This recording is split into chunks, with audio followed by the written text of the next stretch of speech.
What is going down, everybody? How are we doing today on this beautiful Thursday? I hope everyone's doing well. And if you are seeing me on Jason Aponte's channel right now, and you're like, who's this guy? Who's this guy with the ginger beard? Jason, he's about to be on. We've both been kind of playing the daddy role today. We've had to make sure our kids are all set up. So he's going to be with us in about 2 seconds. Just wanted to make sure this thing got going before it kicked us out. But he will be joining us here very, very shortly. So once Aponte comes on, we will bring him up and we will talk 49ers football. And right on cue, it looks like Aponte is ready to go. I believe the daddy duties are set and we can start talking about 49ers football. Want to make sure he's Gucci before we bring him on. But I'm excited. I'm excited to talk with the Aponte. Want to make sure he's Gucci though. But once Aponte's on here, as he comes right now, let's go, Jason. How are we doing today, my guy? Running around.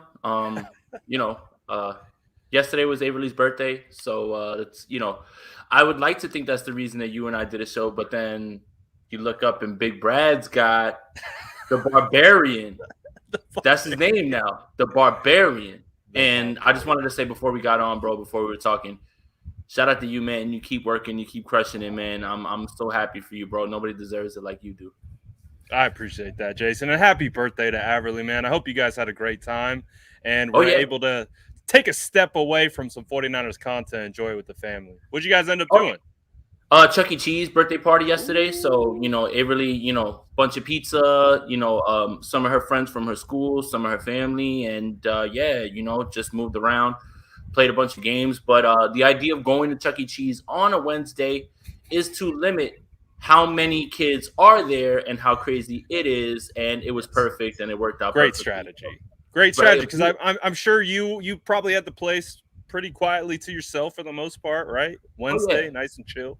Yeah, like you only have to push like 4 or 5 kids down to get pizza, and you only have to knock one kid out of the way so you can play basketball. So that was a relief for me because if you have to knock down multiple kids and you're talking about like 6, 7, 10, you're probably gonna get arrested. So there we go with that. Yeah, absolutely. Let's talk some 49ers football and let's talk about some of the recent moves. Obviously, we're still in the middle of free agency. Actually, before we get started on 49ers, what did you think about the Tyreek Hill trade, man, to the Chiefs, sending Tyreek Hill to the Dolphins? What was your first initial thoughts on that? This is the craziest NFL offseason that my 75-year-old ass can ever remember. Ever. I've been through it all. I done seen salary cap. I done seen non-salary cap. But shout out to you, Dion. Appreciate you, bro. Thank you, Jesus. I appreciate you too, man. So yeah, shout out to everybody. They're all coming in. Everyone Yeah. dropping happy birthday. Appreciate y'all. But yeah, man, this offseason is insane, man. Like yesterday was an odd day for me to take a step back from social media and things like that because of how quickly things happen, right? You get a report that says the Chiefs were trying to hammer out something with Tyreek Hill and they were on their way of working. Shout out to you, Jason. And then all of a sudden it goes from, well, not only are they not going to they're not going to actually sit there and talk with him, they requested they allowed him to like get permission to look around, and then all of a sudden within an hour it's down to the Dolphins and the Jets, and then Mike McDaniels booms has his Deebo Samuel de facto that he wants in this offense in terms of get him the ball in any sort of way or anything like that. It's just the craziest offseason. I mean, the best receiver in the league gets moved. A top 5 receiver, top 7, top 10, depending on who you ask, gets moved. I don't remember such movement with such impact players, right? Like there may be players that move that either have had injury concerns or are recovering from an injury, something like that, right? In that fashion. Tyreek Hill and Devontae Adams are at the top of their game. I don't remember how many times things like this have happened. So the Tyreek Hill thing, it sets off a chain of events because One, thank God I was off of Twitter because of this. One, it starts to get people thinking that they should be maybe looking for a similar return for this young man. I'm glad you wore the shirt too. Oh yeah. I had to today just for that. I'm And glad. also, it sets the wide receiver market, which is why you saw Deebo post what he posted towards AJ Brown and their representation in terms of things just got serious because you asked for that, I'm gonna ask for this. And it all kind of started with Christian Kirk. Once Christian Kirk walks away with the bag that he walks away with, appreciate you. And once he walks away with that sort of bag, you put yourself in Deebo Samuel's shoes. Christian Kirk hasn't had 3 years that have done what Deebo Samuel did in 1 year. Right. So if you're asking for 20, I'm going to the 49ers and saying I want 40 because I have doubled your production in 1 year, Yes. right? And in 2019, he had injury concerns, but he played more.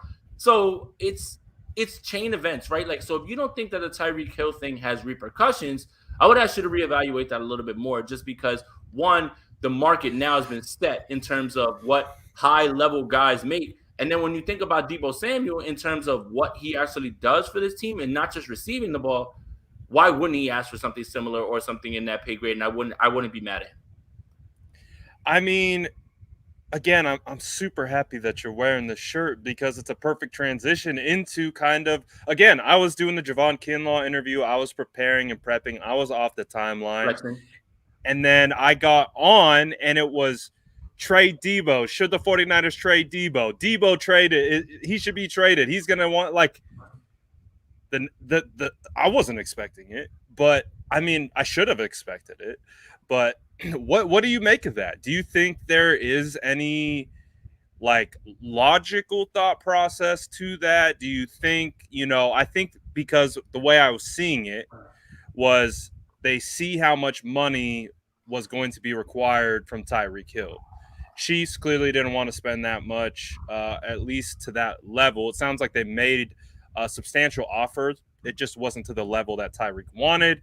They allowed him to seek a trade, lands with Miami, sends a bunch of picks back. It feels like people are taking that same thought process and applying it to Deebo. Do you think that is, how do I want to say this, a logical way to approach the Deebo contract extension conversation? Okay, there's two ways to look at this. One of them is, hey, look what Tyreek Hill got. Now look at what Deebo Samuel has done and look at the haul that you can get. But I want to push back on that by telling you this is why you don't trade Deebo Samuel and this is why you don't trade substantial people, okay? You trade Deebo Samuel, you get all these picks, cool. Again, all of you guys, once the picks that they make don't hit, you're going to look at me and say, it was a crapshoot. Oh, it's the draft. It's a crapshoot. Who knows, right? Oh, okay. So you're going to trade what you know for what you could possibly find, and you're not going to find anybody like Deebo in the draft. Sorry, guys. Spoiler alert. But then, you know what is also funny about trading away your players is you have to substitute for their production. Now, how do you do that? Was the 49ers offensive production last year. Let me give you an example. Tyreek Hill gets moved. Tyreek Hill may not be one of your top 5, top 7, top 10 receivers in route running, anything like that, but impact, I think it's pretty easy to say that he's a top 5 guy, right? Especially in that offense, with that quarterback, with that play caller. It's all like, it all fits perfectly, which is what makes that move more curious. What did the Chiefs do today to substitute for his success? They signed Marquez Valdez-Scantling. No disrespect, MVS. No disrespect, man. None at all. But you are not duplicating anything. I don't give a shit how fast you run the ball with the ball in your hands. You are not duplicating that, dude. So, for 49er fans, I want to tell you that. Sure, you can have it your way. You can get everything that Miami got. Cool. You're excited about that. Miami got what? A first, a second, a fourth this year? Right? That's this year. And you get other picks later on. And you get, the Chiefs got. And then Miami gets Tyreek Hill and they get to load up this offense. Cool. But then the Chiefs turn around and they sign a Marquez Valdez-Scantling who probably has less catches than the millions of dollars he made. I thought the deal was 3 for 42. I don't even know if Marquez Valdez-Scantling has 42 catches. He might not. He doesn't. He might not. And he had Aaron Rodgers at quarterback over there in Green Bay. And he was like wide receiver 2. Right. So I hear your thought process on recouping picks, but you have to substitute for that success. And where is that going to come from? I don't know where that's going to come from. And that doesn't make much sense. Now, I will also play devil's advocate here and say this. Deebo Samuel's had one largely productive year where he was not injured the entire time, and that was this year. Okay, cool. If you're hesitant about paying somebody that amount of money because of 1 year, okay, I can listen to that argument.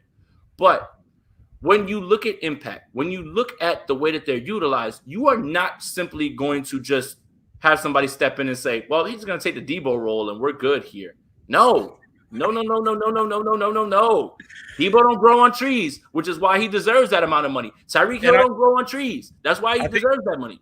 I think it's important, too, to remember rookie Deebo Samuel took about 8-9 weeks to really catch on, and he even went back and credited Emmanuel Sanders' addition to the room and kind of teaching him how to be a pro that really made everything click. So you can turn to the draft, but Deebo Samuel wasn't Deebo Samuel until the end of his rookie year, into the playoffs. That's when we started talking about Deebo as one of those guys. It's just, I think that a lot of people get wrapped up in, okay, trade this player and get picks, but you have to find a way to substitute for that production. How? And it's not as easy as all of that. When I say trade Dre Greenlaw, Azeez Al-Shaair is right there to step in. I'm not telling you to trade Dre Greenlaw. You got Burks now? Right. Like, I'm not trying to tell you that you're trading Dre Greenlaw to start DFF. Right. I'm saying that there's a guy right there that can duplicate that sort of production. Where is that on the 49ers? Where is that in the NFL? Why is it that everybody's going to look for a Deebo Samuel, but they can't find one? Right? One guy carries one jet sweep toss, and the announcers start yelling, man, they use him like Deebo Samuel. Look at him. No, they don't. Yeah. We had like 4 jet sweeps. It's not the same thing at all. So it's a copycat league in a very big way. But at the same time, you're going to trade away a one-of-one guy that 31 other teams are trying to find either in the draft or trying to get something out of. Why did the Jaguars draft Laviska Shenault? What were they talking about? Oh, he's Deebo Samuel. Dude, Traylon Burks. We were at the Combine. Who do you model your game after? I'd like to be Deebo Samuel. Oh, really? All of these guys want to be Deebo, and you want to get rid of Deebo. It doesn't make much sense, man. Look, 49er fans, it's March 24th. I understand. There's not a lot of free agency moves, but please, let's not get crazy. Please, just let's not get crazy. And thank God for Avery's birthday yesterday and that it came across yesterday because I didn't have to pay attention to it. I feel you on that one because, to your point, the whole thing that these teams are trying to do is they're trying to find that Deebo Samuel. They're trying to find that Trent Williams. They're trying to find that George Kittle. So when you find them, it doesn't make a lot of sense to necessarily want to trade them. Now, obviously, we understand this is a business about, dollars and cents as well, not just what's going on the field. And so we have to take that into account. It sounds like the money thing became an issue with Tyreek. But if you look at the Chiefs, would you say the Chiefs got better with that deal or did they get worse? They got worse. Don't tell me that you substituted Marquez Valdez-Scantling for Tyreek Hill, but you saved the money so you're in a better spot. What is their receiver core right now? I understand you signed Juju Smith-Schuster. Juju ain't ready to be number one. As you saw when Antonio Brown left, Deontay Johnson jumps right ahead of him because he's better than Juju. Juju is a complementary piece. Now, Juju has to be stuck in the slot. You got Marquez Valdez-Scantling. You got Mecole Hardman, who you literally panic draft because you had no idea what was going to happen with Tyreek Hill, and you were like, who's the fastest guy? That's really what that was. That's exactly what that was. That's not even my opinion. Yeah. It's like they literally were like, Tyreek Hill's going to be done for the rest of the year because his son's arm is broken. Who's the fastest guy in the draft that we can draft that'll be him? No. Do you understand that speed doesn't matter when you can't catch or if you can't run routes and you can't understand those things? Tyreek Hill and Mecole Hardman are completely different. So now you're talking about Mecole Hardman, Juju Smith-Schuster, and Marquez Valdez-Scantling. If I'm a defensive coordinator and I'm not a very smart man, I'm bracketing Travis Kelce and I'm going to make you beat me with somebody else. Who are their running backs at this point? CEH, Darrell Williams is still a free agent. It sounds like Ronald Jones is going to be there. I was bigger on Ronald Jones than he actually proved to be. So maybe a I change of was in the scenery same would boat with you. Yeah, like I think that the change of scenery might help, but this offense is not nearly as scary. Wasp doesn't work in the Super Bowl. Sorry, 49er fans. Wasp doesn't work in the Super Bowl without Tyreek Hill, man. Ouch. I'm sorry. But that's what I'm saying. Look at this. Look at this. The Chiefs are worse. The Green Bay Packers are worse. You traded away Devontae Adams. You're not better. And how did you offset that? You're gonna probably try to draft Chris Olave or Jameson Williams or one of those guys. That's cool. That sounds good.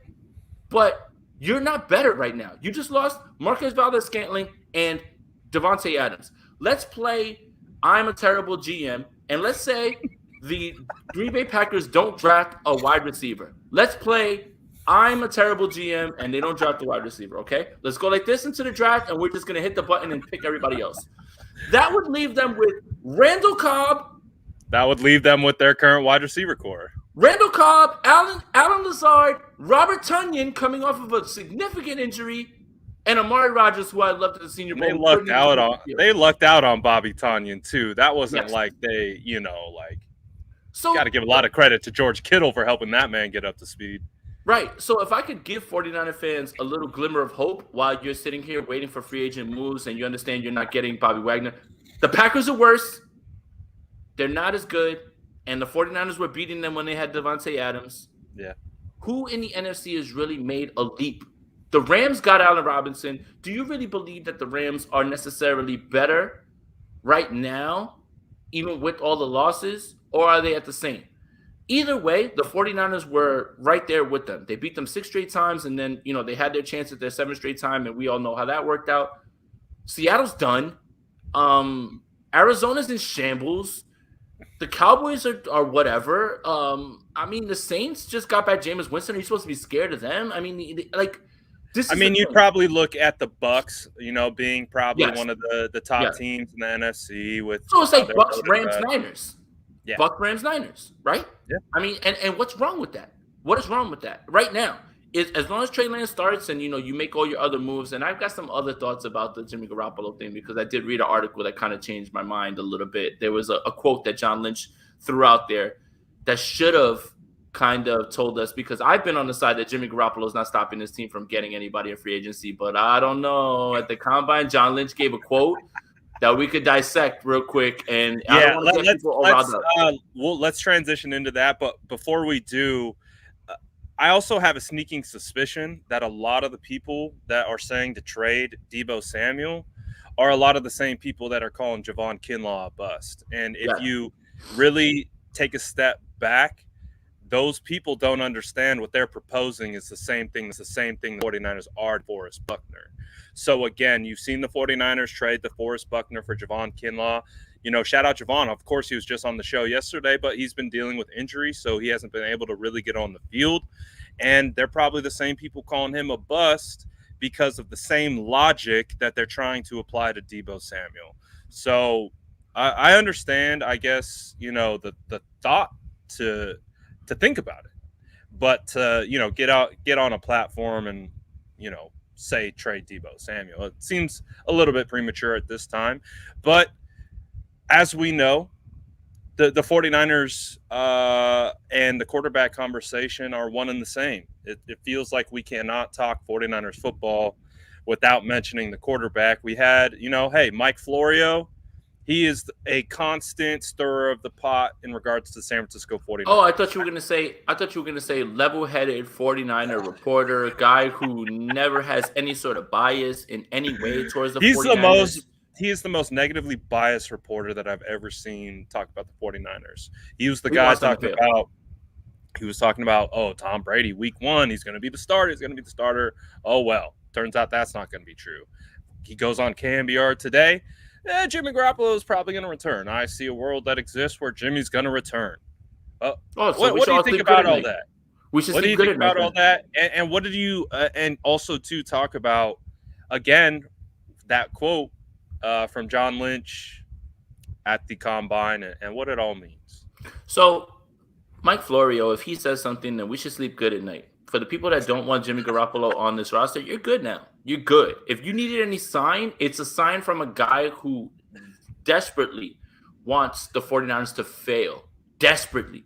Nothing more than that. And if he doesn't want them to fail, secondly, what he wants to do is cause chaos, which is what he's trying to do right now. I don't listen to Mike Florio. I don't.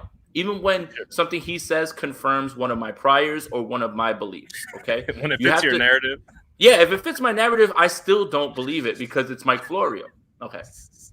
The John Lynch quote that I'm referring to at the Combine, and he had a discussion with Matt Mayoko about, yes, we've mapped out plan A, B, and C, and if Jimmy Garoppolo comes back, we'll find a way to budget that, and that's all in our plan, in our process. But, and this is the part that I want to focus on because it's out there for anybody to go find, but it will stop us from being as aggressive as we can be in free agency. Not my words, not anyone's opinion, John Lynch's words. I will pass it to Brad, and I will leave it with that because those were the words he said after he got off of the podium, and I was able to ask a question, and everyone else was able to ask questions.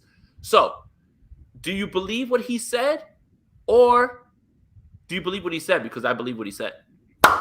Now I do. Well, let's look at the facts. The 49ers have re-signed Kerry Hyder Jr. today, $1.5 million deal. They re-signed Jeff Wilson, 1-year deal. They've signed Dante Johnson, 1-year deal. Jordan Willis, 1-year deal. Run it back. George Odom, 3-year deal. Oren Burks, 2-year deal, worth up to $5 million. Hassan Ridgeway, 1-year deal, $2.5 million. Ray McLeod, 2-year deal. Charvarius Ward, 3 years, $42 million, 26 guaranteed. So, again, you passed it to me. If I look at the moves that would have been made up until this point, still looking at some glaring holes on the roster, I would agree with John Lynch. I would say that, hey, maybe the fact that Jimmy Garoppolo is still what is he taking up, like $25 million cap space in a cap hit, it probably is having an effect on who comes in and who they can sign. And again, 49ers are already competing against California state tax. I don't think people, think about that too much. But when it comes to signing on the dotted line and you see about 10 to 15% of the money that you want to take in evaporate immediately just because you're going to play in California, that makes a difference. So, I mean, the facts are there. They haven't really – I'm not going to pretend like I don't like what they're doing, but also you can see if I would imagine if they had more cap space available with Jimmy Garoppolo on the roster, they're making a couple more moves than just what they've done. Well, I want to do an exercise, and I think I'm going to do this when I get off today because I've been sleeping all day with Avery because she's not feeling so well or whatever, so I'm going to be up all night basically. I want to do an exercise on teams that have lower state tax, and are they able to lure more free agents their way? Ooh, that would be a great study. Because why isn't that the Dolphins are a powerhouse every single year? Why isn't that the Jacksonville Jaguars are a powerhouse every single year? Well, look at Jags, man. They have to pay mid-level guys. So look at the Rams. The Rams are in Cali, right? Good point. But they make a big splash all the time. When the Raiders were here, they tried to make splashes. They just made the wrong ones. So I need to start looking into where free agents land, and do they necessarily land in places with less state tax? And does that correlate to winning football? Because that is an interesting way to look at it. And for sure, look, if I'm solely interested in money, I'm not trying to go somewhere where there's a bunch of state tax and all that stuff that you got to pay for. But are guys solely worried about that? And if they're not, then are they worried about winning? And certain guys are. How many guys are taking deals with the Jaguars so they know that they were going to lose 12 games a year, 13 games a year, but they're good because their money's good? But I'm talking about perennial Pro Bowlers, Hall of Famers, and does that correlate to teams being built in a better fashion because of the state tax? And that's something that I'm going to start to dig into now. Now, you've got me something to do now for the rest of the day today or whatever, instead of going to see Batman for the 6th time. For the 6th time. I would love to see what you come away with because it is an interesting topic. Again, I don't think it's the sole reason, but it's a reason that, could, like, let's say that's a difference of $10 million. If it's a $10 million difference with a huge contract, I'm sure that can make or I'm sway doing it. one way or the other. I'd Look, love I to love see you it. 49ers. I love you 49ers, but if you put a contract in front of me to cover the team and you were like, we'll give you 20, but I could make 30 by being the Jaguars cover guy, I What's love up, y'all, but Jags? I gotta take care of my family. Duval! Duval, what's good? We moving to Florida. Let's go. We out. I heard the beaches are nice over there. Yeah, no, I feel you 100%. So I'm sure it's a factor, but so going back to the kind of Jimmy Garoppolo situation, like last week, dude, we were on this show. Literally, I was updating Twitter about every 30 seconds we were talking. Why was I doing that? Because I was hoping to see the Jimmy Garoppolo trade domino fall. But since we talked last week, Deshaun gets traded to the frickin' Browns. Matt Ryan goes to the Colts. No one wants Baker Mayfield. No one wants Jimmy Garoppolo. What the hell happened, man? So, all right. So let me be level-headed, even keeled. Yeah, Let me try to figure this out. yeah. Tom Brady coming back, Deshaun Watson being cleared, Indianapolis and Matt Ryan being made available, even with that albatross of a dead cap hit. Those were three factors I feel like the 49ers had no control over and didn't believe would have happened. So that's why, you know what? I'm going for it. That's why when we told you after you traded for Trey Lance that you had to move Jimmy Garoppolo right away, man, because you couldn't play this game. You could not play this game. And once you start to play this game and the market dries up, now here you are. Baker Mayfield, Jimmy Garoppolo, equal handshake, Will Smith meme. How come they don't want me, man? You know why they don't want you? Your money is too much. And now they know exactly what type of player you are. Why isn't Seattle running out to go get Baker Mayfield at this point? You're going to run it with Drew Lock? That should tell you everything you need to know right there. And with Jimmy, where's he supposed to go? Where is he going to go? Carolina doesn't want him. They've already paid Sam Darnold. It's just there was a limited amount of partners. Now, the Bucs were always there. We never believed that would happen because Bruce Arians would never let that happen. But then Tom Brady jumps in. Okay, that takes him off the table. The Browns, they're going to move away from Baker, but they get Deshaun Watson. Takes them off the table. And every single domino that fell, it fell the wrong way. The 49ers were playing, it's roulette, right? Throw the ball in, spin the wheel, and you know what? We'll come away with a second-round pick. That's not how things work out when you start to see how other teams start to move. Throwing the shoulder injury, and I don't understand what the 49ers thought they were going to get after that, which is why, for all of you guys that were like, man, you guys, look, they made the NFC Championship with Jimmy. Cool. You know what? I would have sacrificed that to get that off right now. And if Trey Lance would have been there and he would have improved in this year and he would have looked good and they would have won 10 games and maybe not made the playoffs, or they would have won 9 games, maybe not made the playoffs, I know where we're going. There's extra money, and you could have just loaded up this offseason with free agents. I'm sorry, man. I hate to be I told you so guy, but this is exactly what we were telling you about. You do not tell the starting quarterback that you are ready to move on from him by trading that much for number 3 and then bring him back and then say next year we're going to just move you for a hefty price. Everyone around the league sees that you're trying to get away from this man, and you have been for 2 years. And now you're sitting there like, well, why don't nobody want me, man? That's why. That's why. You had to make the move earlier before he played his way. He played the way that he did, which was literally, if Jimmy Garoppolo had a chance to do anything with his stock, it was this, right? Like send it up. Yep. Here's what he did this year. He went injured. Down. No, I don't. Maybe it went down. Injured and played the same style of football. Didn't change a thing. What makes that more enticing to somebody else at this point? The Pittsburgh Steelers said we're going to roll with Mitchell Trubisky, bro. That's wild. That's wild. Sure. Does that have anything to do with money? It does. It does. It does. Mitch Trubisky can make more than Jimmy Garoppolo can. Mitch Trubisky can, and you didn't have to trade any picks for him. Nope. But he's younger. I sent out a tweet that I thought was really, really, really good.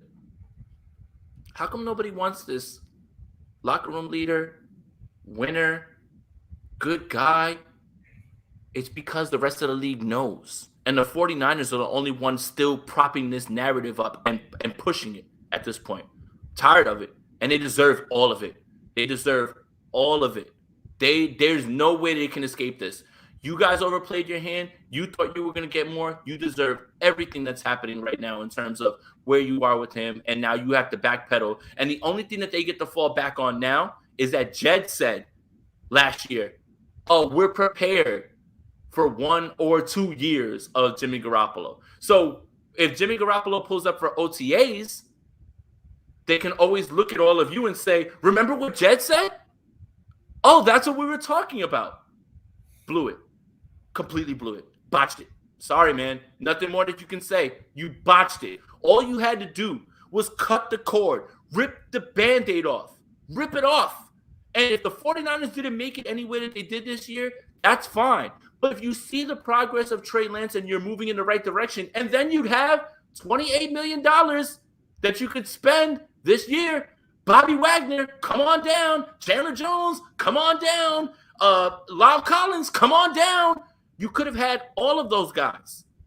And now look at where this team would be going in this year instead of us discussing the fact that there is a real possibility Jimmy Garoppolo is going to be on his team by the time OTAs come.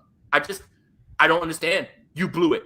And for everybody who says that Twitter GMs don't know any better, guess what? Victory lap time. Bro, we've been stacking dubs. We've been stacking dubs for better like 2 years at this point. I think, because we've been doing this, of course. We were right about the Mac Jones thing at 3. But what's odd about the whole situation, because we're talking simply from a value standpoint, like not being able to recoup value from Jimmy Garoppolo. What about the value of the locker room? What about the value of Trey Lance and his experience? Because if there's anything that we've learned about last year, you took a 20-year-old kid and you put him in an environment where everyone around him didn't believe in him and continues to question the belief. So you're taking a kid, last time he played was 19 years old. He didn't play in 2020. You put him in an environment where the entire locker room gravitates to Jimmy Garoppolo and disregards the future of your franchise. And I'm sure there's going to be issues that come along with that poke up in the future. But the entire locker room gravitates to Jimmy in the sense where he can't even move to Trey unless an injury occurred. You go through the whole year, and now you cannot get anything for him. And now they're talking about running it back with Jimmy because he's guaranteed $7.5 million. That's not funny money to the organization. That's real money. If he can't pass a physical, which he can't right now. Yes. Oh, God, Brad. I can't do this again, man. I can't do another year of this, bro. I really can't. What was the tweet that you put out? That was a banger. Look, the 49ers granted me permission to go look at other teams and try to find a trade to cover other teams. I'm sorry, guys. I love y'all, and you're still my favorite team, but I can't do this. I will not go to training camp, and I will not sit there, and I will not watch this happen again. I can't. I can't. It doesn't make any sense. And look, I don't want to be so negative, man, but if you needed more proof and that the 49ers did not believe that Jimmy Garoppolo was going to be here, why did they pay Nate Sudfeld guaranteed backup money, dude? That's not funny money either. Oh, my God. That's now what they give him, $2 million? Yes. That's nearly $10 million in quarterback that you don't want to see on the field in 2023 or 2022, excuse me. Well, so that's another thing to think about. Like that's almost $10 million into a position where you want Trey Lance to be the guy, but you got $10 million invested into Jimmy, who's you don't want on the roster. Brad, let's just say this. Yes. Jimmy comes back next year, and he's there for his full salary of the 28. 28 plus 2, 30. How much did Trey Lance get? 37, 30. So we're putting it 37. Let's put it at 40. Most people spend 40 on one quarterback, the franchise guy, not the entire room. That's like a top 6 guy, too. Aaron Rodgers is making 50 by himself. And you've got that money tied up in a guy who could possibly lose the starting job to a guy that, if I had to put money on the table right now, and I'm terrible at betting, I don't really care though, but I know what my eyes told me in training camp. If you're gonna make it a real competition and Trey injured, I got Trey breathing you out. It's cooked. Jimmy would get cooked, and no disrespect. Like I think it was day one of training camp. Or day one of pads last year when we were at training camp, and it was the Trey Lance experience, and Trey Lance was doing everything. And you see Jimmy Garoppolo stay after to work on the long ball, and you're just like, ooh, this feels sad. Like it feels like going out sad. Yeah, like it was like, oh, he already knows. Like that's why, like you can sense energy, like you can sense body language, you can sense those things if you do this long enough. And that's what the vibe was. It felt like Jimmy was like, he knew the writing was on the wall. He's like, oh my goodness, Trey's throwing darts everywhere. It's like, let's see. It's like you're Shaquille O'Neal and you're not good at free throws, right? And, you know what? That's a bad one. That's a really bad one because Shaquille O'Neal's like at the top of his game. Sorry, strike that from the record. It's like you're a basketball player, right? And you're holding on to your spot, but you miss a bunch of free throws at the end of the game. And there's a guy behind you that he makes his all the time. Like he doesn't miss. And then you're after the game by yourself in the courtroom and on the court, like trying to shoot free throws because you're trying to get yourself better because you know what's behind you, right? And I think that's what Brad's talking about. Is that Jimmy was looking and he was like, oh shit, I can't do those things. Right. And he hears the crowd. We're there. You hear the crowd. Ooh, Trey. Oh. When Jimmy throws a pass and the guy catches it 80 yards and he wiggles through everybody and he scores, nobody was like, ooh, No, they weren't oohing and ahhing about the throw. They were oohing and ahhing about the move. So, yeah, he saw all that. The 49ers deserve this. They deserve it. They deserve it, man. They do. You got cocky. You could have taken your picks and ran whenever it is. Last year, you could have made that move. You already alerted everybody to the league what you felt about Jimmy Garoppolo. This isn't my opinion. You flirted with every able-bodied, two-armed quarterback under the sun in this solar system before you finally came out to us at a press conference. I'm like, Jimmy's been our guy. Jimmy's been our guy. You worked out a guy from Jupiter. You brought in a guy from Jupiter and was like, yo, let me see what you got, man. Let's see what's going on. But then you look at us, you look at all of us in the face in a press conference. Jimmy's our guy. Jimmy's been our guy. Jimmy's always been our guy. The locker room loves him. Yeah, the locker room loves him. That's true. That's absolutely true. Jimmy's not your guy. You've been trying to replace him for 2 years. And now look where we are. We're about to go into the 2022 season with Jimmy Garoppolo on the roster because no one will take that money and because you can't cut him because he can't pass a physical. You deserve all of it. Feels kind of self-inflicted, right? Because, again, like what you're talking about, it's whether you want that smoke or not, people are going to see the move that they made to get Trey Lance, and they're going to instantly connect the dots, just like Jimmy did, just like the locker room did, just like everyone has done. And it just feels like it's gotten to this point where I don't know if anyone's going to come save them. I don't know. No. I think unfortunately, the Deshaun Watson chip feels like it fell in the worst possible way for the San Francisco 49ers. And as a result, has left catastrophe behind any potential landing spot that he could have went to. And now it just feels like they're stuck and they have to make the decision if they believe enough in Trey Lance to just eat that $7.5 million from Jimmy and move on with their life, or if they aren't because that's how it's going to be perceived. If they keep Jimmy, that is again another signal, whether they want it, they mean it, that's what they're trying to get across. That's a signal that's sent out. They don't believe in Trey Lance enough to just let Jimmy go. So 2 things. And one of them is the most asinine, dumb statements I've ever heard anybody ever tell me on Twitter. The first thing is that Jeremy Fowler put out a report today saying that the 49ers have alerted Trey Lance, you're the guy. You are the guy. But the second part is I have people telling me you don't just cut a guy who is a backup. You do when he makes $28 million. You absolutely cut that backup, especially when you prepared for Nate Sudfeld to be your backup. The biggest sign that Jimmy Garoppolo was not going to be here was the fact that Nate Sudfeld signed a guaranteed $2 million deal. $2 million doesn't sound like a lot. That is backup quarterback money. Tyrod Taylor just signed a deal with the New York Giants. 2 years, $14 million, I believe, something like that, with about $5-6 million guaranteed. That's a premium backup deal. $28 million is not any backup deal. How can you bring this guy back and bring him into training camp and say, you know what, we're just going to roll with it and just go ahead and also neglect, other portions of the roster that we need to, address, and we're just going to be fine, right? Like D4 is just going to magically wake up, his knee's going to be fine, and this guy's going to be good, and this guy's going to be good. You that's what you're going to start telling us. $28 million is egregious.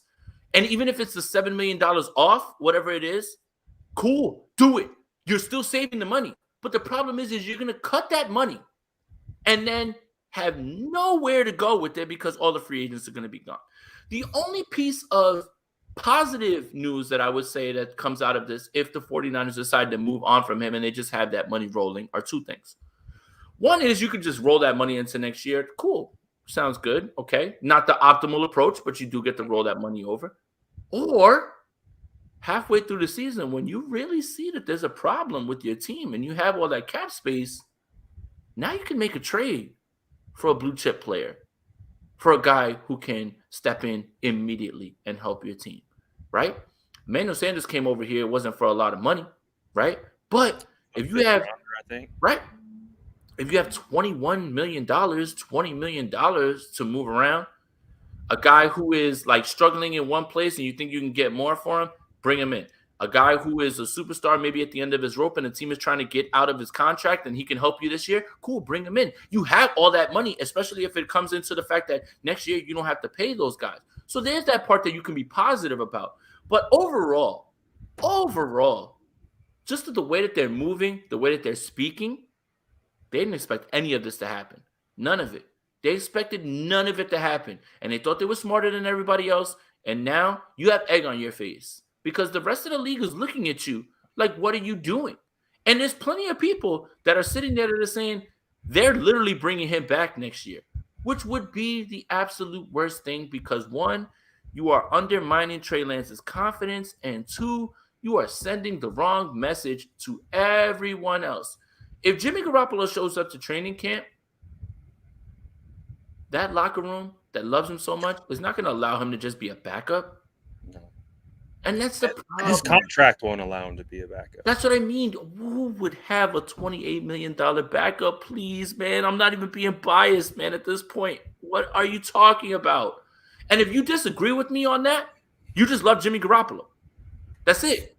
I hate to be that guy. But if you disagree with that statement that there's a $28 million backup, you just love Jimmy Garoppolo. Say that. Say that then. Say that then. Don't say you're a 49ers fan. Say that then. Say less. Say that I would rather Jimmy Garoppolo be here and cause chaos and start than you saying that's the right option because it's the wrong option. But say that. Say that at least. Say that you want to be the Joker and you want to see mad chaos. Say that. Don't say that. Say that. Don't say that. Don't say that you actually really care about this team if you believe that, because you don't. You absolutely don't. You just care about chaos. And to a certain extent, I do, but not in that way. Not in that way at all. Come on. I'm so tired, Jason. I'm very tired. Andrew Pasquini, shout out to him. It's my favorite quote in the whole world. I am tired. I'm very tired. I'm very tired. We're kind of feels like, the quarterback situation is emblematic of the Broncos Stadium, which is on fire right now. Oh, shit. That's crazy, right? Yeah, that's wild. Did they get Derek Judy running routes over there? Like, and he just started it up? Oh, jeez. Yeah, maybe it was Russell Wilson, huh? Mr. Unlimited. Nah, there's nothing fire about Russell Wilson. Jerome says, I believe the theory Washington wanted Jimmy Garoppolo, but he didn't want to go there. The front office did him a solid and denied the trade, probably thinking they can get that from another team. Washington football team pivoted to Wentz. Everything fell apart. Boom. Jerome just nailed it. I think that's exactly it. Jimmy was like, I'm not going to that. I'm not going to Washington. Oh, it's all right. We'll find somebody else, buddy. We got you. Yeah. Now look. They also Washington made the move before the no trade clause was waived, or before it got to that point. If Washington waited, maybe they could have got Jimmy Garoppolo, but maybe the asking price was too high at that time, and they felt that and we saw what they gave up for Carson Wentz. Do you think there was maybe a time that existed where the 49ers were asking more for Jimmy than what Carson Wentz was able to get traded for, and kind of went back to the I don't know Colts? about that. I think that there's still a world where people still believe that Carson Wentz can be something because of his age, because of that, half an MVP season that he had. I'm not a big fan of Carson Wentz. I think he stinks, in my opinion. I think he stinks. That's the word I would use. I don't think Jimmy Garoppolo stinks. I just think that he's not a difference maker. Carson Wentz stinks, in my opinion. And that's what Washington gave up. So it begs the question, do 49er fans and the 49ers front office evaluate Jimmy Garoppolo differently than the rest of the NFL? And I think the answer is absolutely 100% yes. You want high character guys. You want guys who are going to win the locker room. Good for you. I hear you. That's a good way to build culture. There's a lot of teams that don't care about that. They want some mean guys who are going to do some wild things or whatever, and it don't matter. As long as you do whatever it is on the football field, they don't care. All that, he's a nice guy. Who cares? They don't win football games. And that's the problem, man. It's just you yourself have overestimated him, his value, and how the league views him. The league views him the way that many 49er fans view him. He is an average quarterback who is not worth that money, and his win-loss record does not resemble or does not represent the quarterback that you see in front of you. And I don't even think that's a wild take. I even think that, again, the biggest Jimmy Garoppolo supporter, you really can't sit there and tell me that win-loss record shows you exactly what Jimmy Garoppolo is. How? How can you do that? You gotta watch the tape. Yeah, the 49ers don't win with them. It was Nick Mullins and CJ Beathard. It wasn't like the 49ers pivoted to another starting quarterback and that starting quarterback couldn't get it done. CJ and Nick are not good quarterbacks. Sorry, guys. Don't know if that's what you needed to hear. So when you prop up that record, why can't Kyle Shanahan win without him? It's because CJ Beathard and Nick Mullins aren't good. And Jimmy Garoppolo's better. But that doesn't make him what his record shows. My goodness, man. I feel like, again, this is what makes we're so sick of talking about this damn quarterback situation. Tired. It's so tired, dude. There's no new points to be made, and the people that are dug in on their one stance on him, it is annoying because you're not using any sort of information to change your thought process. It's, Jimmy's handsome, he looks good, they win games, I love it. That's not how this is working right now, though, at all, man. Nobody across the league believes what you believe. Nobody. If they did, Jimmy would have been moved the moment he was made available, right after the fucking NFC Championship game. God, bro. I'm just, God, man. I can't take this anymore. I can't even conceptualize to people how much stress this quarterback conversation that started last year in January has caused me. And I feel like I'm pretty even keel, down the middle, try to look at both sides of things. And I have no skin in the game, bro. We sit here. That's what we're supposed to do. We're supposed to talk about this stuff. And it's freaking stressful. Because to your point, there's nothing new being said. It's all just regurgitated things that we all understand, and we understand the dynamics at play. And it's just now, just wait. We just got to wait. We just got to see what they decide to do. And there's very limited options at this point. So this is going to be a conversation that I just hope that we're not having in training camp. That's my only hope, is that we're just not having this conversation in training camp. If I go to hang out with Jordan Elliott and Brad Graham and we go to cover camp and Jimmy Garoppolo is a part of that camp and that competition, I'm just going to warn Brad Graham and Jordan Elliott, you're not going to be a very nice person to hang around with. I don't want to talk about this anymore. I don't want to see the interception to an underneath linebacker. I don't want to see a 2-yard screen pass to Deebo that gets taken to the house. I don't want to see him lead a 2-minute drive and have everybody prop that up, as that was the only thing that he did when he made several egregious throws in practice. I can't do it, man. This team is beating me down. Like, I feel like I'm getting jumped. And again, maybe I'm being dramatic because it's just football. Who cares?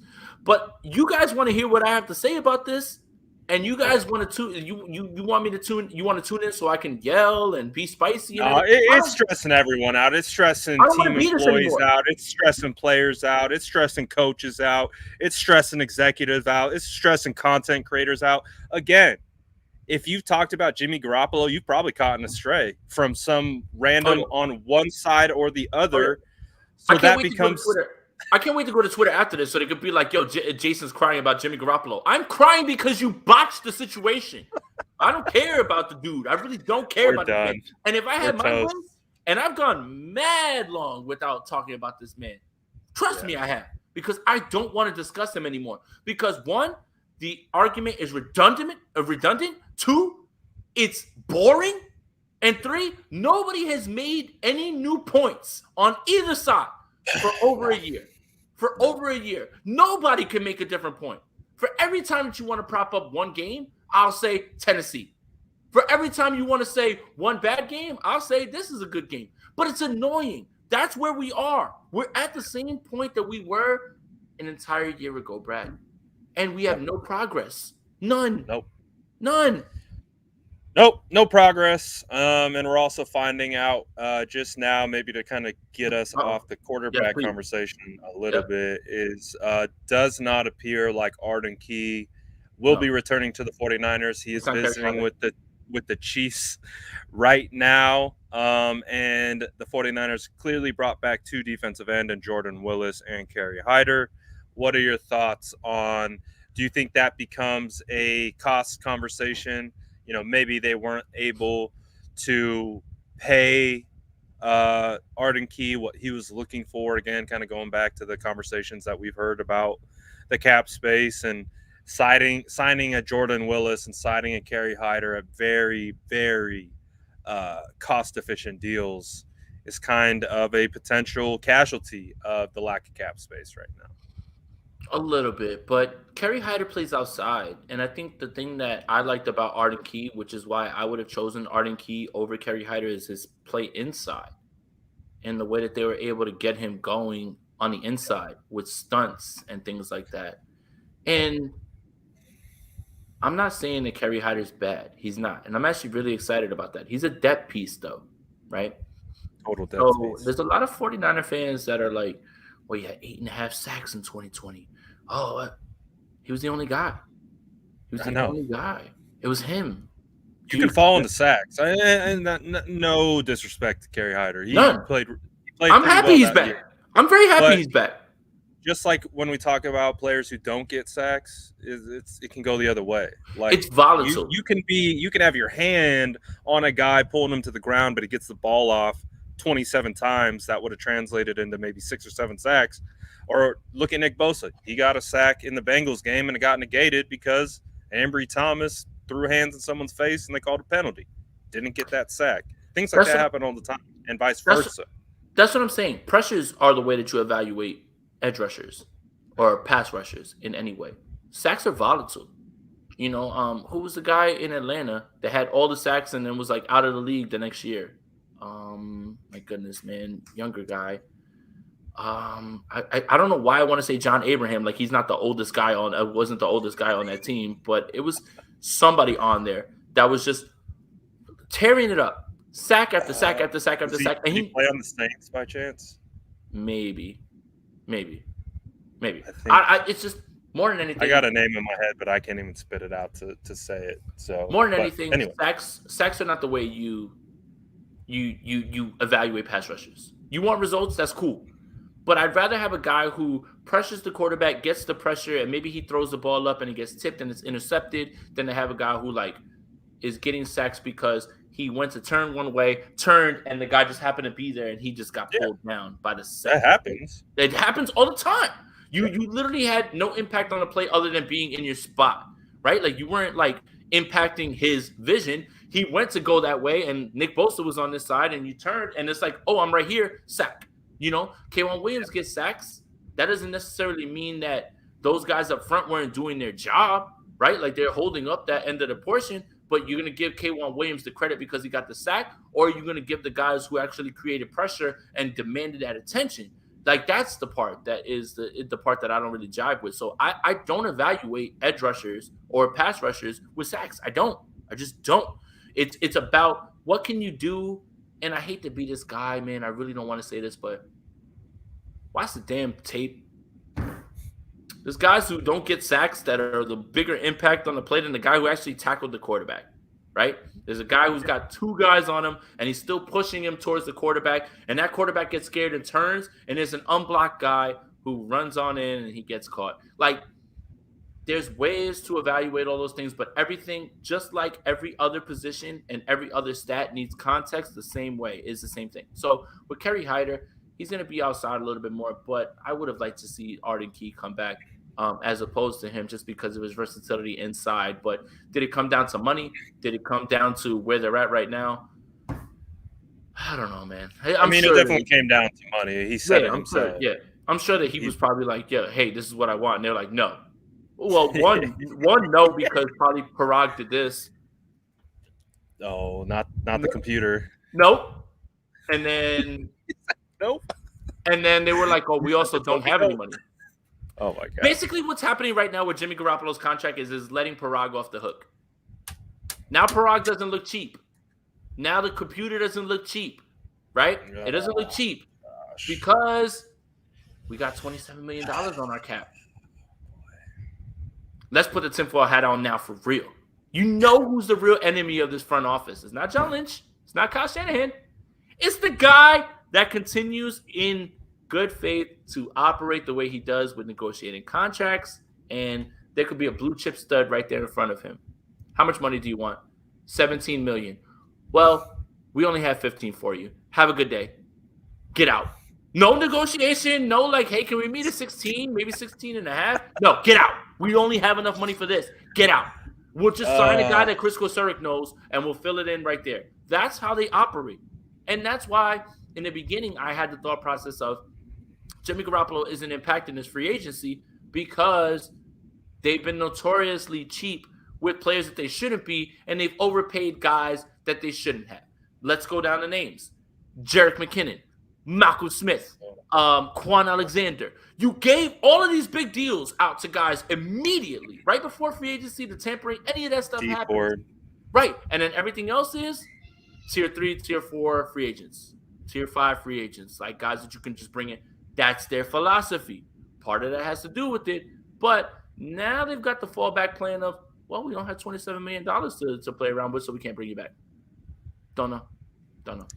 It's a tough situation. Obviously, Jason and I are at our wits' end with talking about the same things every single day. But Sean says that the team as a whole believe in Kyle, then they would also believe in Trey. Well, that would have to be an indication that Kyle believes in Trey. If that's who Kyle wants. They couldn't come out and talk down about Jimmy. It's Trey time no matter what happens with Jimmy. Is it Trey time no matter what happens with Jimmy? It better be. Because what did you do then? What did you do, dude? You know what the 49ers could have done instead of that? Keep pick 12 and all those other picks and just run it back with Jimmy one more year and then try to figure it out later on. My goodness, man, why doesn't anybody understand why this is such a bad situation and why that was such a wild move, man? I'm gonna put the tinfoil hat on real quick. I think there's a world that exists where Jimmy going back to the Patriots was a real thing. I think the Cam Newton signing was, again, a posturing by Bill in the front office that, like, hey, we got a quarterback. We're not going to overpay for Jimmy. We're not going to look desperate. We got a quarterback. And then they moved to 3. The conversation about Mac Jones that, hey, guess what? 49ers content creator started about no Mac Jones at 3. Eventually dropped Mac to 15. Mac Jones should have been a top 10 pick. Now, looking 100%. back in hindsight. I thought it was going to be before the 49ers traded up. I thought it was going to be 5 quarterbacks in a row. That's what I thought. I thought it And it was going should to have be been. 5 quarterbacks in a row. It I should have thought it been, I was think. going to play out Lawrence, Wilson, Fields. Fields, probably Lance, and then Mac Jones. I thought it was going to be 5 up, 5 down. But the noise of the 49ers sitting at 3, the Mac Jones conversation, 49ers fans tearing Mac Jones down, I think that caused him to slide to 15 and completely, again, take away another quarterback destination where a team, I think, actively wanted Jimmy. And I think they were trying to play that game. And the game bit them it's been biting them since January of 2020. So we're exhausted.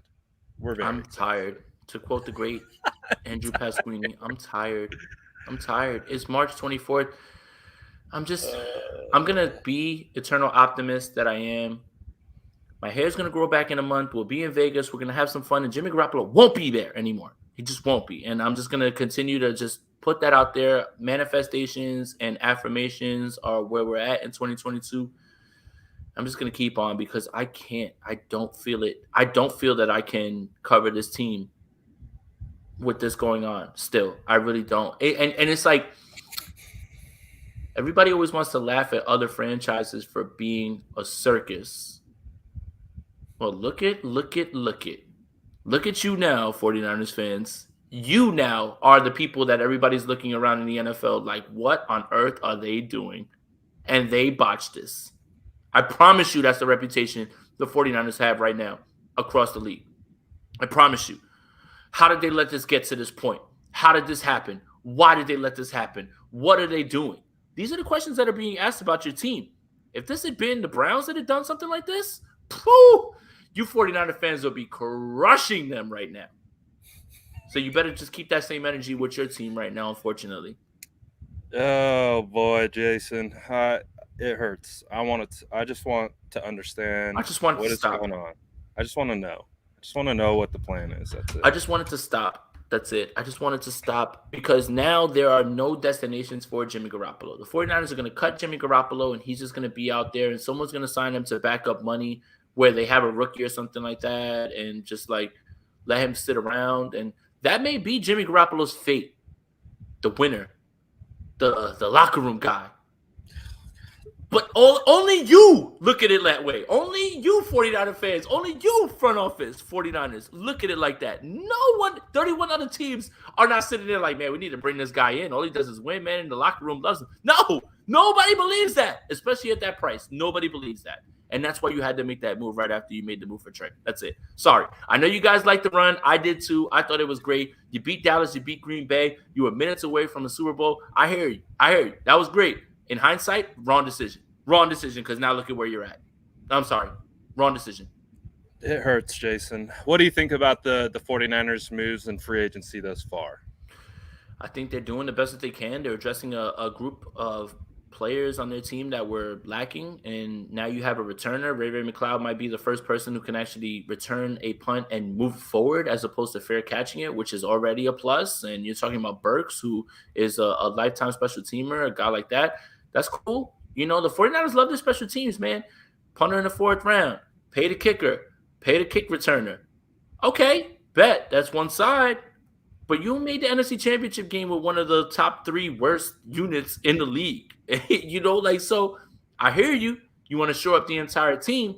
But, man, it would have been nice to add Chandler Jones or, you know, Stephon Gilmore or Tyrann Mathieu or anybody. Anybody who actually plays many snaps on the field as opposed to those so few snaps. You moved on from the coordinator, so maybe the coordinator can help. And you could bring in guys that you want that'll fix that. But to say that that's the automatic way that we're going to upgrade this team in spite of how much money you have on the books still for the quarterback, it's just whatever. Like, I don't know. Right now, the 49ers offseason is just incomplete because they should be doing more with more money. But that's their problem. It's our problem now. Damn it, Don't trade Deebo. That's all I want to say. Don't trade Deebo. Like, if you look, I don't care. I yelled about Jimmy Garoppolo for almost an hour. Please just don't trade Deebo. Please don't do that. That's wild. Don't trade Bosa. Don't trade Bosa either. No. Tired of So it just feels like, again, without being repetitive at this point, even though we are going to be repetitive. I'm still here. I got you. It's just it's a waiting game. It's a waiting game, and we're going to keep waiting until something falls. And I don't know. I think the more kind of conversation that swirls up around it is because it's starting to look like there might not be a destination or an end like we thought there was. So it's just something that we're going to, of course, continue to talk about and have to talk about until something goes down. But it just feels like I want that optimism back of last week where we're like, oh, it's going to happen. It's going to happen when we're on the live. It's going to be crazy. Like, and now it's just like, we're like, oh boy, I don't think it's going to happen. And we're just gonna have to wait and see. It's literally a waiting game at this point because something's got to break one way. Something's got to break one way. You can't go into camp with 2 franchise quarterbacks. You need one. You can't have 2 because we've already seen what happens when you try to do that. It doesn't work because it lands on one. That means the other one is left holding the bag. Do you want the guy that you traded so much for to get to be the one holding the bag? I don't think so. So, again, draft's almost here, Jason. We got to somehow, I don't know. I can't wait to see you again next month I'm going to San Jose that week, and we're all gonna like ride into Vegas and take over Vegas. Yeah. We'll keep looking. We'll have that to look forward to. I don't know if we can look forward to a Jimmy Garoppolo trade, but we will be looking forward to going to the draft for sure. If you're looking for me in Vegas, look for the guy on the strip who's crying into like into a big tall bottle of Casamigos because the quarterback is still there. It's going to be a bunch of sad Niner fans unless, they're able to make some draft day magic, which could be on the horizon. Who knows? Oh, wait, like that movie with Kevin Costner, right? Which is completely unreliable. Like, isn't that what it is? Like, I literally saw that Jimmy Garoppolo on a Post-it note, and Jimmy Garoppolo. I saw that I saw the end on a Twitter post, and I thought it was hilarious. And it was like Kevin Costner is like arguing with the Seattle GM or something like that. I know you guys have probably seen it. I've never seen this movie because someone told me it was literally the most ridiculous football movie they've ever seen. And this alluded to it.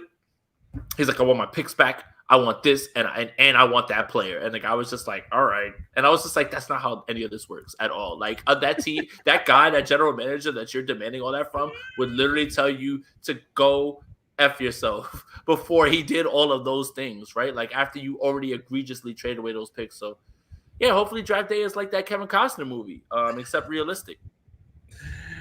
Coach says the biggest movers and shakers in free agency didn't make the playoffs. We're not a couple guys away. No need to go splurging. One guy won't do it. The same way that I'll push back on that is we all laughed at the Rams. Oh, the Rams are trading it all, right? They don't have picks. They won a Super Bowl. Win a Super Bowl, and I don't care what happens the next 3, 4, 5 years. I don't. How many people in this organization, how many people that are in this fan base would just love to have a Super Bowl? And the Rams, if we had that one in 2019, then none of this matters. I don't care what happens. Bring Jimmy back, run it back. Bring in everybody. I don't care. Whole league's laughing at us like, hey, we got 6 rings, bro. What are you talking about? Man, that's not no one would care. That's not the way we look at this. The teams winning cures everything, right? The teams that are in free agency right now are bad teams. They've got no money. The Jacksonville Jaguars. They've got a bunch of money. Jacksonville Jaguars. They've got a bunch of money. They're not good. Like the teams that are good can't spend in free agency, like the 49ers, which is still the NFC's wide open, even after all of this that I want to say. But the Rams have done literally in 1 year everything that you laughed at. You laughed at Von Miller. You laughed at Odell Beckham. You laughed at this. You laughed at that. You laughed at that. All that to sign Matthew Stafford and lose to the Niners. They won a Super Bowl. Win a bowl, and I don't care what happens 2, 3, 4 years down the line. Win a bowl so we can at least look back and say, we won in 2021. We won in 2020. Yeah. We won in 2019. Dude, Win a Super Bowl. I don't want to hear about the future. You know why? The same people that'll tell you the Rams are messing up because they traded they traded draft picks for known commodities are the same people that are going to look at you when you draft an Aaron Banks or a Trey Sermon. Oh, what a drop's a crapshoot, man. Who knows, man? You never know. No, take the you never know out. I am not into risk. I'm into what I know. And what I know is Von Miller helps immediately. Odell Beckham helps immediately. Allen Robinson helps immediately. And the Rams are going to be fine. You know what else the Rams got? A really good quarterback. Man. Sorry, guys. You're not about to get that one off. No way, man. Like win a Super Bowl. Win a Super Bowl. And there's different ways to skin a cat. The Rams won a bowl. And you think they care? They could go 6-10 next year, 6-11. You think they're gonna be like, damn, we won the bowl last year, but I don't care. We won 6-11 this year. They're gonna be like, all right, whatever. Things happen. It's been 1995. I was 10 years old the last time the 49ers won a bowl. Please, man, stop. Stop telling me about the future when the future is never getting here. Win it. Please just win it. What's wrong with that? That's the ultimate goal. That's what we want. And it's been a hard task to get that, and we've gotten right there multiple times. Again, especially if you've been a fan for the better part of 2 decades, you know how the going through the tough years to then get the Harbaugh situation, feeling like we're finally out of the dark, 5 yards away from that 6th ring, the ultimate blunder, and it just feels like we're getting teased at this point. It's like, it's like that Geico commercial with the guy in the fishing tower. Oh, you almost got it. Oh, you almost got it. You got to be quicker than that. That's a 49er. Got to be quicker than that. That's a problem. Hey, you can look back and summarize everything. You just got to be quicker than that. You got to move quicker than what they've been moving. The other thing is the 49ers are in a different spot than certain teams, right? Like the Dallas Cowboys can't say, oh, we haven't won a bowl or whatever this long. Nah, you've never even been in the conversation. I think that's what makes this more frustrating for the 49ers and their fans is the 49ers are there like all the time. And they're there. And it's just like we always just got to be like, oh, well, next year, next year they'll bring it back. And next year it'll work out. Win it. Just win it, man. Win it. And then you know what? If the 49ers won the bowl and they had 3 straight years of where they had losing seasons, I don't care. I don't care, man. I really don't. I don't care. And none of you would care. You would just say, hey, we won it in 2019. Or, hey, we won it in 2020. Hey, we won it in 2021. So I don't want to hear that. When's the last time your team won a bowl? When can we say that? When are we going to get to say that? It's been a while. Yeah. Smith B, he's done with JG. I think both you and I are done talking about JG too. He says, talk about where you see the O-line, please. Right now, question marks. John Lynch did a good job of dodging my question at the combine about where Mike McGlinchey really is because he still hasn't been cleared. Right guard is going to be Daniel Brunskill, and center we think is going to be Alex Mack. Left tackle is going to be Trent Williams. We think left guard is going to be Aaron Banks. So if you're starting to see where I'm going with this, Smith, is I think we know. I think there's no definitives, really. That's why I wanted Lyle Collins. Let's say there's a world where you get Lyle Collins, and Lyle Collins was given nothing by the Bengals. The Bengals brought him in, and they fortified that line. Yeah.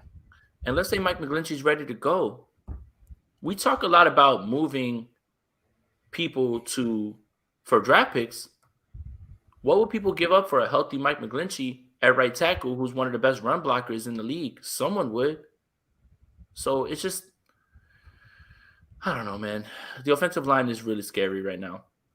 Just because we only have 2 real people that are in there, and that's Brunskill and Trent Williams. Everything else is a question mark. Just a question mark. At this point. Can McGlinchey come back? I think they could still lose Brunskill too. They can. Like, let's just say Mike McDaniel says, we're going to throw $4 to $5 million. Yeah, but Joey, for that quote that's in there, Joey said Lyle Collins cost a fortune. He cost them nothing. the Bengals. Teron Armstead cost like 5 times what La'el Collins cost the Bengals. It was a nothing deal that the Bengals gave him. And the 49ers are notorious for giving you a deal. Look at Charvarius Ward. Yeah. The 49ers are notorious for giving you your money up front and then making everything a year-to-year deal. Why couldn't you do that with La'el Collins? Oh, I know why you can't do it with La'el Collins. I'm sorry. I don't want to keep talking about it. But yeah. I would have loved the idea of Collins at left guard next to Trent Williams. And he can always be that security blanket for the right tackle if needed. But I just saw this world that existed because I talk about it all the time. I'm like, oh, you can't just move offensive linemen and put them at tackle and guard. Well, Collins is one of those guys. He's one of those rare breeds that you could probably put anywhere on the offensive line and he'll be successful. So yeah, that was the guy that I really wanted, and I just dreamed about having him at left guard next to Trent. But there's so many questions regarding the offensive line that it really does feel like they're turning to the draft to address it. And so we're going to find out because, they took Jalen Moore, they took Aaron Banks. We didn't see Jalen Moore at the end of the year when he had an opportunity. Aaron Banks, is working behind the scenes. So we just gotta wait and see.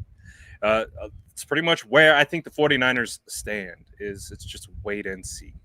It doesn't feel like as long as Garoppolo's on the roster, we're not going to talk about Garoppolo, but as long as he's here, it feels like the wait and see scenario exists, right? Right, Jason? It just feels like we're waiting no matter what. Yeah, that's all we're doing. So look, let me run down La'el Collins' very team-friendly deal as it is put out here. La'el Collins' 3-year deal is worth $21 million with $5 million guaranteed. You only got $5 million guaranteed? I didn't even know that. So is La'el Collins not dirt cheap? That's cheap. Will you stop and start reading the contract details? Start reading the contract. $5 million? $5 million? He said he got real close. Hold on. You gave $2 million to a backup quarterback. $5 million for a starting right tackle? Oh, my. When are you not going to wake up? Wake up! Wake up! Thank you, Jason. I needed a laugh like that right now. $5 million, and y'all talking about a fortune. What are y'all talking about? Wake up! Oh boy. My God! Oh boy. But you can't pay La'el Collins because that's way too much money, man. I mean, hey man, he costs a fortune. Y'all don't even read the contracts. Read the contracts. I hope someone somehow has like 3D or somehow. So it's like it looked like Jason's head just like came into their living room like woo. But he costs a fortune, Brad. It's a fortune. It's a fortune, bro. $5 million. $5 million? That's what I didn't know that. I didn't know that. $5 million? Really? $5 million guaranteed. Oh my God. A fortune. Break the bank. $2 million for your backup quarterback who will never play. What are you talking about? I didn't know that. That makes it hurt even more. Man. So clearly this show has been a bit of a venting session, I think. Jason and I, we talk about the 49ers football. We talk about 49ers football every day. So there's only so many things that we can say at a certain point. Look, now, here. We're just venting at this point. I'll say it more calmly too. Here, let's go through all of the La'el Collins contract details. Ready?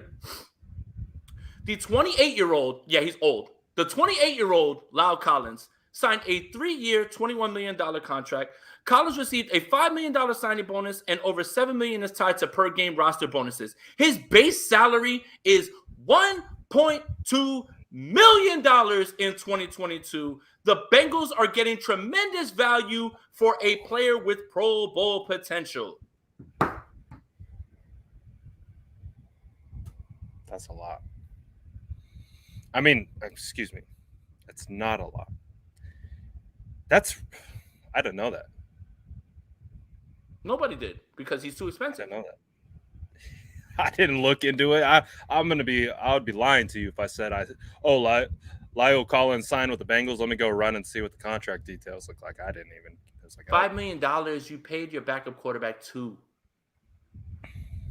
All right, Brad. I think this is the best time to end it. I gotta take care of Averly, man. I gotta do something, man. Like, let's go. We appreciate everyone. We normally have we just awesome vibes, but and not to say that we don't have awesome vibes today. It's just we're frustrated. We're tired, right? We've been through it. We've said the same things for a long time now. So it's just one of those situations. And look, one more thing. Look, yeah. if you bring in Lyle Collins for what you paid, right? Mike McGlinchey is as healthy as your general manager says, and he's attacking his rehab, and Mike is always. Then you trade Mike McGlinchey because he's as healthy as John Lynch is saying, right? Who would say no to a number 9 pick, number 1 run blocking right tackle if he's healthy? Listen to your GM. Your GM is talking. Oh, but McGlinchey's not healthy. So that's funny now that Joey's saying that. I asked the question. He dodged it. That's the point. If he's as healthy as you say he is, John Lynch, I asked you the question. Me. I asked you the question. You didn't answer it. All you said was some generic Mike McGlinchey's attacking and he's still here and you didn't say anything about what I asked you about.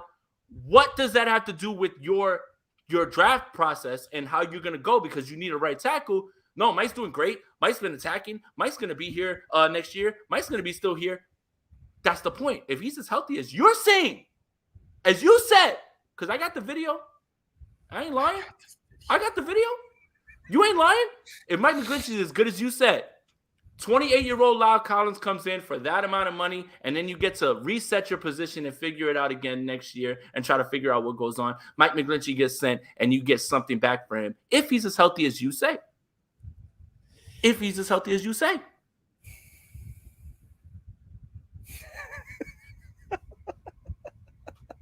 But, Joey, that's my point, Joey.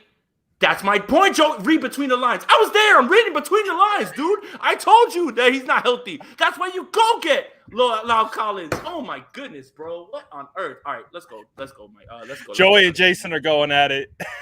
Someone said... Goodness gracious. That's my point. The guy makes my point at the end of the entire time and then is like acting like he's like stunting on me. I'm like, bro, that's what I was telling you. He's not healthy. But if you're telling people that he's healthy and you're believing that, come on, bro. Like, what are you doing? $5 million for Lyle Collins, and if Mike McGlinchey can't make it, then you make a move and you get rid of him or whatever, and he can't play anymore, and you figure that out. Like, come on, man. It's all there in front of you, man. It's all right in front of you. And I'm not trying to shit on Mike McGlinchey because I think that he's way better than many people give him, shit for. But it's like, what are you supposed to do right now when this guy is not saying anything that makes any sense, and he's just giving you, like, straight up, like, generic answers? Mike McGlinchey has a 50-50 chance, and he still hasn't been cleared, and doctors have said as much, that his injury is super severe. But what are you going to do? Tom Compton left. So who's going to run right tackle? Colton McKivitz, baby. Moore? Let's go. Justin School? Comeback season, baby. Yeah, cool with that. Okay.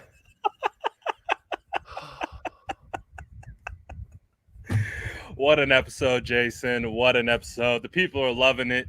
They're loving Spicy Aponte came out tough today, and rightfully so.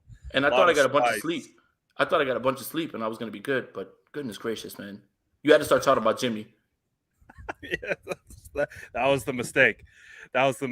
But, you and I, we both got to go take care of our kids. We got lots of stuff to do, but we'll continue to be talking about this. We'll be back next week to be talking probably more Jimmy Garoppolo saga. Probably someone else is going to get floated in a trade. Next, it's going to be Bosa. We're going to be talking about trading.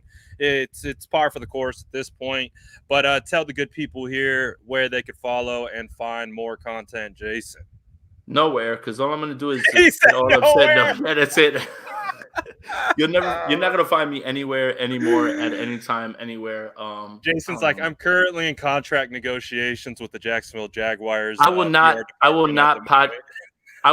podcast on franchise tag. I'm telling you right now, I will not, man. I will not. Jason's like, I refuse to podcast until Jimmy is moved. Until there's a deal in place, that's it. I will not podcast on a franchise tag. Nah, man. Like look, I get a little crazy or whatever. But hey, man, look, I'm just passionate. That's all. And I appreciate everybody for tuning in. But yeah, you can find me on Twitter, Jason Aponte 2103. On YouTube, Jason Aponte, and some stuff coming from the Patreon where I'm doing all.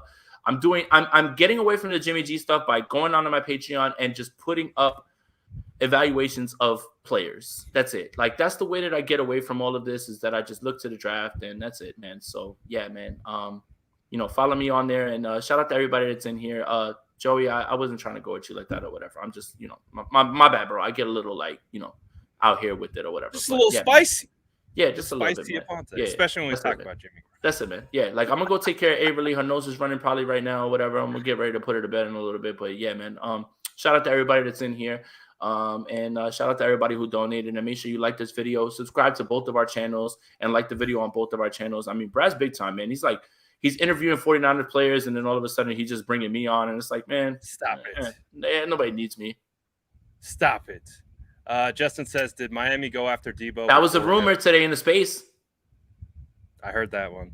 That was a rumor today in the space. I heard that rumor too. I don't be in the spaces. That's from a Dolphins. It's from a Dolphins fan. Yes, that's I why don't be in the spaces like that. One connected to the Niners. Right. I don't be in the spaces like that. I'll jump in here and there, but I try to stay away from them. But someone said that they have sources with Miami that deal was floated towards the 49ers before it was floated to Hill. Again, I don't know how real that is, and I don't know if that's true. Many people have sources. I had a guy tweet on my timeline that Jimmy was going to be traded for 2 picks from the Colts. They were going to re-sign Lakin. They were going to re-sign DJ. And literally everything in that person's tweet was wrong. I don't know what to believe at this point, so I'm just going to wait for the Rappaport and Chef de Bomb. That's all you can do at this point. That's all you can do at this point is just wait. Twitter spaces be sounding like fight night. Worse than that. Like, these people don't be wanting to fight. They be talking. They be wanting to give addresses out and pull up. They want to pull up. It's wild. Yeah, people are trying to pull up and it's like, hey man, we just talking about football. Relax, man. Like, a lot of people have a lot of things going on. I mean, I know the 49ers, internally are smart enough to understand that, hey, this situation is causing a real problem in the fan base. Like, this isn't just like me and you being podcasters and we're talking and no, we've been watching this for a better part of a year and a half at this point. This stuff's boiling over. Like, this fan base that we keep talking about the same things, and at a certain point it moves past the actual topic and it gets real personal, and it's becoming wild. But hey, that's the bet that's being made for the fan base at the moment, and hopefully they are able to recoup value, because if they don't recoup value from this Jimmy Garoppolo situation, it becomes hurtful on so many levels, not only from the business of football standpoint, not only from a player personnel standpoint, but what you put your fan base through, man. Like, there has to be a level of ownership that, we get it. They don't care, really. They're going to make the moves at the end of the day that they see best fit for their team, and rightfully so. But there also has to be an at least conscious thought that trickles down to the fan base, and the fan base is they're tearing each other apart, man. They're pulling up. They're going to be pulling up at the airport here pretty soon. All that kind of stuff. And that's the crazy thing, man. It's like, we're all fans of the same team, but because of the opinions that we have with Jimmy Garoppolo and certain things, it's like, look, guys, I get, I know y'all love Spicy Aponte. Y'all love, me. Y'all what I'm saying, acting up, everything, But that's all out of passion. Like if we were talking, like you pulled up to a game and you said, "What's up?" I'm not gonna like beast on you. Well, I would have the same sort of passion. I just wouldn't be, like that energy towards all that. There's a lot of grown men that have a lot of things that they need to worry about outside of football. Take care of your family, take care of your business, man. Like, promise you, man. Like, We should the be best getting in part about fights over Jimmy this is Garoppolo, still right, man. and this is still the best fun that I have because you know what I have when I turn this camera off and I go and I've got real life problems. I've got things that I have to deal with that require much more attention. So if I come on here for an hour and a half and I yell a bunch, I feel great afterwards because I get it all out. My wife is tired of hearing me talk about this. My wife don't want to hear it. My wife don't want to hear it. Avery don't want to hear it. She's done. Like I'll walk in the room and I'll be like, "Yo, Don't can you mention believe that Jimmy Deshaun around Watson me. just got traded to the Browns?" And she'll be like, "I don't care. I have no idea what you're talking about." Literally don't care. So the only people that I can vent any of these things to are you people. That's it. And whether you agree or not, that's completely on you. But I am not like this normally in real life. So I just, want to say that. If we pull up at a game, say what's up. Let's have a beer. I'll be as passionate. I trust you. I care as much as you think I do. But it's also never just going to be in that way where, Right. oh, you got to come see me or anything like that. The only reason that I'm going to be doing that is because someone's threatening my existence. That's it. That's all. That's it. So again, bringing it all back to earth. We're good. We're Gucci. We're just a little frustration, a little spiciness. Justin said my wife don't want to hear it either. That goes for all of us, Justin's running in trying to show his wife the Ernest Johnson highlights. Like, yo, this is who the 49ers need to sign or whatever. She's just like, I don't care, man. Like, I just. Justin's out here showing his wife, hey, you seen this prospect? Yeah, have you seen this prospect? Hey, man, I'd be like, yo, what do you think of Leon O'Neal or this person? And she's just like, I don't care. Like, I don't. Christ, man. No, man, I don't want to do that. All of a sudden, his wife starts pulling out Rich impressions. He's Rich like, impressions. How do you know Rich? How do you know Rich? Rich? Oh, man. What an episode. Yeah, man. We got to get back to our families, man. Yeah, man. We got to get back. Shout out to y'all, man. Thank you guys for pulling up. This is a lot of 100%. fun. Always love. Always, good energy, anything like that. I may yell a little bit, but I ain't gonna do nothing to you. Like, you know what I'm saying? Same thing. So let's keep it that way. Yeah. We're just at the end of the day, we're here for vibes. We're here to talk about Niner football. It is what it is, man. But appreciate everyone vibing with us. Make sure you smash that like button on your way out. Again, doing the dual stream, hop into both channels, smash that like button. Make sure you're subscribing to both. And, we're getting thanks for the therapy, Jason. That's really what it is, man. At a certain point, we can't vent to our wives and our families all the time. We'll come into this area, and this is how we hash it out. Right. So we'll hash it out next week too, Jason. And we need y'all. I'll see you next State of the Franchise. We'll see how it goes, but I appreciate everyone hopping in, and we'll see you guys